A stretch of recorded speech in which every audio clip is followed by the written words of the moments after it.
ತುಮಕೂರಿನಲ್ಲಿ ಬಂಡಾಯದ ಬೇಗುದಿ ಇನ್ನೂ ಕೂಡ ತಣ್ಣಗಾಗ್ತಾ ಇದೆ. ಮಾಧುಸ್ವಾಮಿ ಮನವೊಲಿಕೆ ಮಾಡುವಂತಹ ಕಸರತ್ತು ಮುಂದುವರಿತಾ ಇದೆ. ಸೋಮಣ್ಣ ಭೇಟಿ ಕೊಟ್ಟು 2 ದಿನ ಆದರೂ ಕೂಡ ಮಾಧುಸ್ವಾಮಿ ಇನ್ನೂ ಮೌನವಾಗಿದ್ದಾರೆ.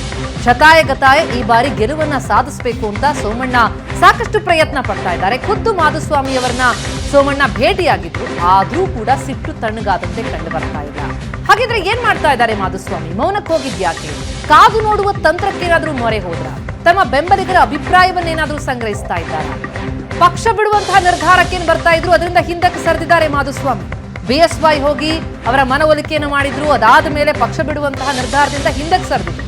ಆದ್ರೆ ಪ್ರಚಾರಕ್ಕೆ ಬರ್ತಾರಾ, ಬೆಂಬಲ ಕೊಡ್ತಾರಾ, ಆ ವಿಚಾರವಾಗಿ ಇನ್ನೂ ನಿರ್ಧಾರಕ್ಕೆ ಬಂದಂತಿಲ್ಲ. ಸೋಮಣ್ಣಗೆ ಬೆಂಬಲ ಕೊಡುವ ಕುರಿತು ಯಾವುದೇ ನಿರ್ಧಾರ ಆಗಿಲ್ಲ.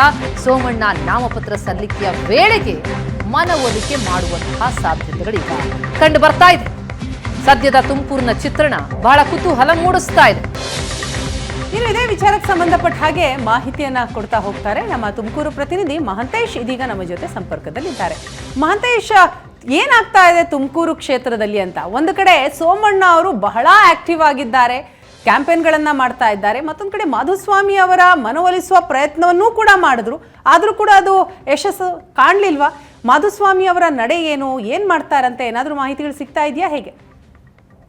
ಪ್ರತಿಮಾ ಮತ್ತೆ ವೀಣಾ, ಏನು ತುಮಕೂರು ಲೋಕಸಭಾ ಚುನಾವಣೆಯಲ್ಲಿ ದಿನೇ ದಿನೇ ಕಾವು ಹೆಚ್ಚಾಗ್ತಿರುವಂತದ್ದು, ಅದರಲ್ಲೂ ಮೈತ್ರಿ ಅಭ್ಯರ್ಥಿ ವಿ ಸೋಮಣ್ಣ ಅವರಿಗೆ ಪ್ರಮುಖವಾಗಿರುವಂತದ್ದು. ಅದರಲ್ಲಿ ಮಾಧುಸ್ವಾಮಿ ಅವ್ರನ್ನ ಮನವೊಲಿಸುವಂತ ಕಸರತ್ತು ಸಾಕಷ್ಟು ಚಾಲೆಂಜಿಂಗ್ ಆಗಿದೆ ಅಂತ ಹೇಳ್ಬೋದು. ಯಾಕೆಂತಂದ್ರೆ ಮಾಧುಸ್ವಾಮಿ ಅವರೇ ಮೊದಲು ಬಾರಿಗೆ ವಿರೋಧವನ್ನು ವ್ಯಕ್ತಪಡಿಸಿದ್ರು ತುಮಕೂರಲ್ಲಿ ಸೋಮಣ್ಣ ಅವ್ರ ಸ್ಪರ್ಧೆ. ಅಂದ್ರೆ ಸೋಮಣ್ಣ ಅಂದ್ರೆ ಹೊರಗಿನಿಂದ ಯಾರೇ ಬಂದು ಸ್ಪರ್ಧೆ ಮಾಡಬೇಡಿ ಅನ್ನೋ ಒಂದು ವಿರೋಧವನ್ನ ಮಾಡೋದು ಬೇಡ, ತುಮಕೂರಲ್ಲಿ ಸ್ಥಳೀಯರಿಗೆ ಟಿಕೆಟ್ ಕೊಡ್ಬೇಕು ಅನ್ನೋ ಒಂದು ಧ್ವನಿಯನ್ನ ಎತ್ತಿದ್ರು.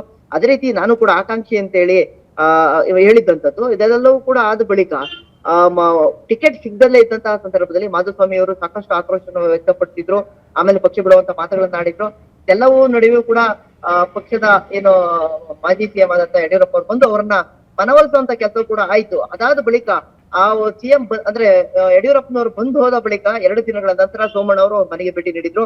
ಜೆಸಿಪುರದಲ್ಲಿರುವಂತಹ ಮನೆಗೆ ಭೇಟಿ ನೀಡಿದ ಸಂದರ್ಭದಲ್ಲಿ ಮಾಧುಸ್ವಾಮಿ ಅವ್ರ ಜೊತೆ ಮಾತಾಡಿ ನನಗೆ ಬೆಂಬಲ ನೀಡಿ ಅನ್ನೋ ಒಂದು ಮನವಿಯನ್ನ ಮಾಡಿದ್ರು. ಆದ್ರೆ ಮಾಧುಸ್ವಾಮಿ ಅವರು ಸ್ಪಷ್ಟವಾಗಿ ಹೇಳಿದ್ದಾರೆ, ಈಗ ನಾನು ಸದ್ಯಕ್ಕೆ 3-4 ದಿನಗಳ ಕಾಲ ನಾನು ಯಾವುದೇ ನಿರ್ಧಾರವನ್ನ ಮಾಡಲ್ಲ, ಆ ನಂತರವೇ ನಾನು ನಿರ್ಧಾರ ಮಾಡ್ತೀನಿ. ಸದ್ಯಕ್ಕೆ ನಾನು ಯಾವುದೇ ರೀತಿಯಾದಂತಹ ನಿಮ್ಗೆ ಬೆಂಬಲ ಕೊಡೋದಾಗ್ಲಿ ಇದ್ಯಾವುದನ್ನು ಕೂಡ ಮಾಡೋದಿಲ್ಲ ಅನ್ನೋ ಒಂದು ಮಾತನ್ನ ನೇರವಾಗಿ ಸೋಮಣ್ಣ ಅವ್ರಿಗೆ ಹೇಳಿರುವಂತದ್ದು. ಅಂದ್ರೆ 2-3 ದಿನಗಳ ನಂತರ ಅಂದ್ರೆ ತಮ್ಮ ಬೆಂಬಲಿಗರ ಜೊತೆ ಮಾತಾಡುವಂಥದ್ದು, ತಮ್ಮ ಹಿತೈಷಿಗಳ ಜೊತೆ ಮಾತಾಡುವಂಥದ್ದು, ಆ ನಂತರ ನಿರ್ಧಾರ ಕೈಗೊಳ್ಳುವಂತಹ ಸಾಧ್ಯತೆ ಮಾಧುಸ್ವಾಮಿ ಅವ್ರದ್ದಿರುವಂತದ್ದು.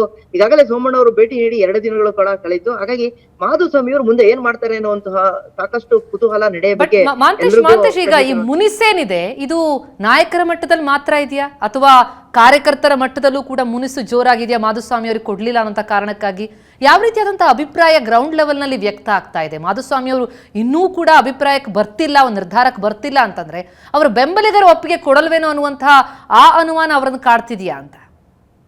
ಖಂಡಿತ. ಯಾಕೆಂತಂದ್ರೆ ಮಾಧುಸ್ವಾಮಿ ಅವರು ಕೇವಲ ಚಿಕ್ಕನಾಯಕನಹಳ್ಳಿ ಅಷ್ಟೇ ಅಲ್ಲದೆ ತಿಪ್ಟೂರು, ತುರುವೇಕೆರೆ ಮತ್ತೆ ಗುಬ್ಬಿ ಈ ಭಾಗದಲ್ಲೂ ಕೂಡ ಅವರಿಗೆ ಬೆಂಬಲಿಗರು ಇರುವಂತದ್ದು.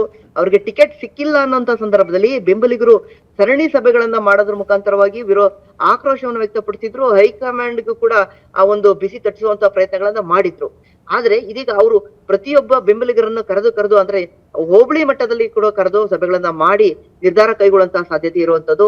ಒಂದ್ ವೇಳೆ ಅವರ ಒಂದು ಬೆಂಬಲಿಗರು ಏನಾದ್ರು ಇಲ್ಲ ಈ ಸತಿ ನಾವು ಯಾವುದೇ ರೀತಿಯಾದಂತಹ ಚುನಾವಣೆಯಲ್ಲಿ ಸೋಮಣ್ಣರಿಗೆ ಬೆಂಬಲ ಕೊಡೋದು ಬೇಡ, ತಟಸ್ಥವಾಗಿರೋಣ ಅಂತಂದ್ರೆ ಆ ರೀತಿಯಾಗಿ ಇರೋಲಿಕ್ಕೂ ಕೂಡ ಮಾಧುಸ್ವಾಮಿ ಸಿದ್ಧ. ಇದರ ಜೊತೆಗೆ ಬೆಂಬಲ ಕೊಡಿ ಅನ್ನೋ ಒಂದು ಏನಾದ್ರು ಅವರ ಸೋಮಣ್ಣಗೆ ಬೆಂಬಲ ಕೊಡಿ ಅನ್ನೋ ಒಂದು ಮಾತು ಅವರ ಒಂದು ಸಭೆಗಳಲ್ಲಿ ಬಂದಂತೆ ಆದರೆ ಆವಾಗ ಅವರು ಬರುವಂತ ಸಾಧ್ಯತೆ ಇರುವಂತದ್ದು. ಇದ್ರೆಲ್ಲ ನಡುವೆ ಕೂಡ ಸೋಮಣ್ಣ ಅವರು ಸಾಕಷ್ಟು ಪ್ರಯತ್ನಗಳು ಕೂಡ ಮಾಡ್ತಿರುವಂತದ್ದು.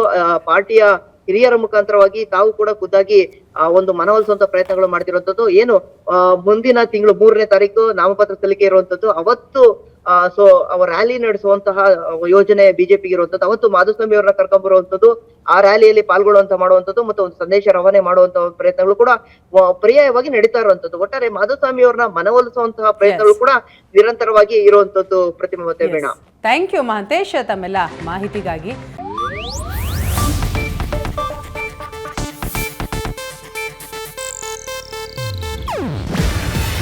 ಇದು ಏಷ್ಯಾನೆಟ್ ನ್ಯೂಸ್ ನೆಟ್ವರ್ಕ್ ಪ್ರಸ್ತುತಿ.